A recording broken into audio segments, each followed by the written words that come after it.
அஸ்ஸலாமு அலைக்கும் வரஹ்மத்துல்லாஹி வபரகாத்துஹு. பிஸ்மில்லாஹிர் ரஹ்மானிர் ரஹீம்.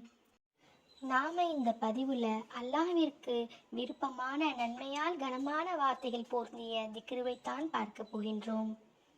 அபு ஹுரைரா ரலியல்லாஹு அன்ஹு அவர்கள் அறிவிக்கிறார்கள், புகாரியிலே 7563வது ஹதீஸாகவும் முஸ்லிமிலே 2694வது ஹதீஸாகவும் பதிவு செய்யப்பட்டுள்ளது. அல்லாஹ்வுடைய தூதர் ஸல்லல்லாஹு அலைஹி வஸல்லம் அவர்கள் சொன்னார்கள், 2 வார்த்தைகள் இருக்கின்றது, அது நாவினால் கூறுவதற்கு மிக லேசானதாகவும் மீசான் தராசிலே அதனுடைய நன்மை கனமானதாகவும் இருக்கும். இன்னும் அல்லாஹ்விற்கு மிக பிரியமான வார்த்தையாகவும் இருக்கின்றது என்று கூறினார்கள். அந்த 2 வார்த்தைகள் சுப்ஹானல்லாஹி வ பிஹம்திஹி சுப்ஹானல்லாஹில் அலீம்.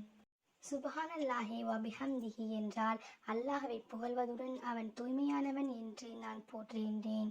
சுப்ஹானல்லாஹில் அலீம் என்றால் மகத்தான அல்லாஹ்வை தூய்மையானவன் என்று நான் போற்றுகின்றேன் என்பது அர்த்தமாகும்.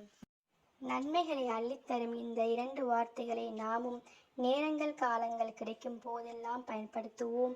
எல்லாம் வல்ல அல்லாஹுவான ரப்புல் ஆலமீன் அதற்குண்டான நற்கூலியை நம் அனைவருக்கும் வழங்குவானாக. அஸ்ஸலாமு அலைக்கும் வரஹ்மத்துல்லாஹி வபரகாத்துஹு.